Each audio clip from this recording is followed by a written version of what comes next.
chicken parm. Cue the music.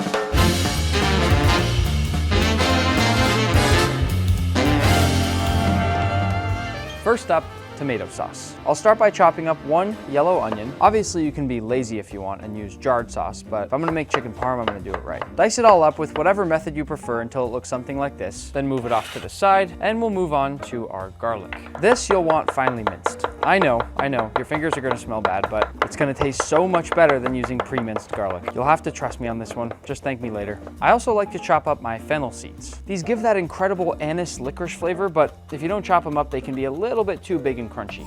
To begin cooking the sauce, we'll add a splash of olive oil to a heavy bottomed pot and toss in our onions. Hit that right away with a sprinkle of salt and then stir for about 3 to 5 minutes until softened. We're not looking for these to get golden brown. Instead, we want them nice and translucent. Once that's softened, I'll add in some dried oregano, our crushed fennel seeds, all of that minced garlic, and a little pinch of crushed red pepper flakes. And I'll continue to stir this over medium, constantly scraping down the sides of the pan for another 1 to 2 minutes. Make sure you're constantly stirring this entire time because the garlic can burn really easily. Next up, I'll add in my tomato paste, which I'll stir around for about 2 to 3 more minutes until I get a nice, almost brownish, robust color. While that continues to toast, I'll open up 2 cans of peeled tomatoes. This mixture is ready when it looks something like this. It'll start to smell almost kind of nutty. And in go my tomatoes. Fill up those cans with water and swish them all around so you get all of that nice tomato flavor. Then dump that in as well. And for a moment now, this is where I like to turn down the heat and get in there with my hands. I like to call this the Italian grandma method, where you really just squeeze everything apart. And what this will do is give your sauce all different kinds of textures as opposed to using pre-crushed tomatoes. As you squeeze it all apart, it'll make different sized chunks of tomato. And there's something really fun and special about just getting in there with your hands and being so dedicated to the process of making this sauce. Once you feel like everything's been broken into small enough chunks, you can continue to move on. Season this up with a bit more salt, some fresh cracked pepper, a little pinch of sugar, depending on how acidic your tomatoes are, and finally, layer a few sprigs of fresh basil over the top, which will drop in all their flavor as this sauce cooks. And that's it. Just cover up your sauce and move this off to the side to simmer until you're ready for it. While our sauce is going, we'll prepare our chicken. You'll want to take your chicken breast and then very carefully place your hand on the top with your fingers pointed up, keep them away from the knife, and then slice right through the center to cut it perfectly in half.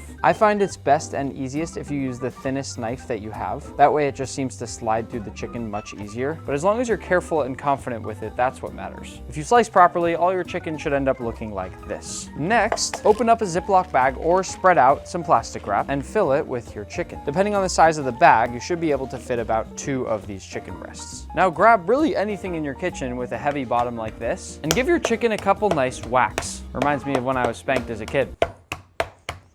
As you whack it, you're looking for the chicken to get nice and even and become about 1/3 of an inch thick. You don't want it too thin, but you also don't want it too thick. I'll do the same thing with my other chicken, and then we are ready to bread. To prepare our dredging station, I will lay out 3 plates, and into the first one, I'm gonna add some flour, which I will season up with some salt and fresh cracked pepper. Then into the second one, I'll crack 2 eggs, as well as a pinch of salt, and whisk that up until everything is evenly combined. And in the last one, I'll do 2 types of breadcrumbs. First, some seasoned breadcrumbs, and second, some of these crispier panko breadcrumbs, along with some Parmesan cheese, some very finely minced or grated garlic, and then a generous amount of lemon zest. It gives excellent flavor to the breading of these chicken cutlets. Just like with the eggs, make sure the dry dredges are evenly and fully mixed. With that garlic and lemon zest combination, this one's gonna smell really good. Set up your workstation however it makes sense so that you can start with the flour, then go to the egg, then go to the breadcrumbs, and finally over to a baking sheet lined with a wire rack. For the dredge, first we'll go flour, making sure that the entire piece of chicken is fully coated, and then shake off any excess and bring it over to the egg. Same thing again, make sure it's fully coated by all that egg, drip off all that excess, and then move it over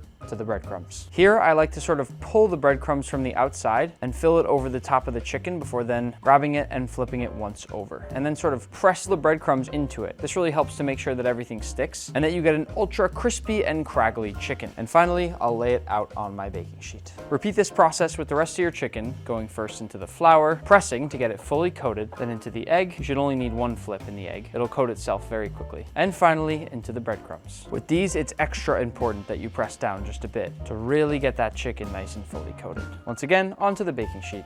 Your kitchen doesn't have to become a crazy mess when you make something like chicken parm. It'll probably get a little bit messy, but if you make a neat, organized workstation like this, then It's a pretty quick and easy cleanup. To fry the chicken, you'll want to add a nice layer of oil to a heavy bottomed pot. I'd say enough oil that it'll go about halfway up the chicken when you place it in. It is very important that you have enough oil or your chicken will not fry properly. When it's just lightly starting to smoke or starting to shimmer, go ahead and place down that chicken. Do not overcrowd your pan or it will not fry correctly. I'm gonna do 2 at a time. You can see how it's going just about exactly halfway up my chicken, which means this is the perfect amount of oil. And if it's not stuck to the bottom, give it a small shake to make sure that oil really gets all up under those nooks and crannies. I'm keeping a very close eye on it. You see this dedication? Be creative in the kitchen. Get in there, make sure nothing's burning. Use whatever method you want. Doesn't matter, I don't care. Good food is good food. The chicken's not gonna know you're putting a phone light on it. I'm gonna cook these for about 4 to 5 minutes per side, constantly moving them around so nothing sits in the same place for too long, at about medium heat. And when they're ready to flip, they should look like that. That's it. I quit. I've done everything I want in life with this. Look at the toasted lemon zest on there. I can smell the toasted garlic.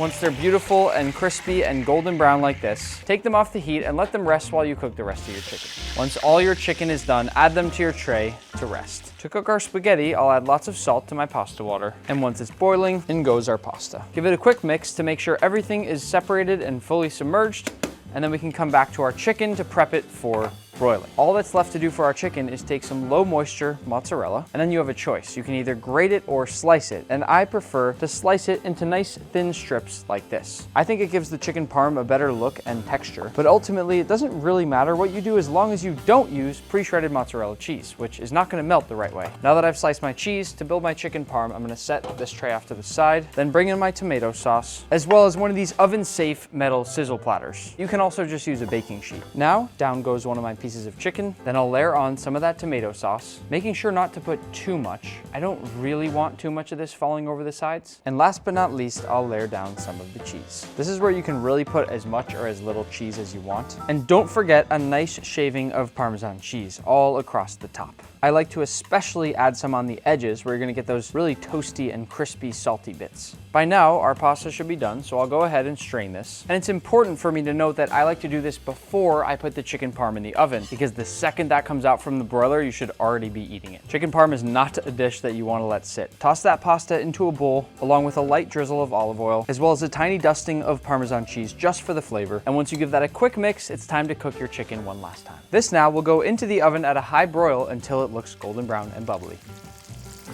That looks so good. Watch and listen.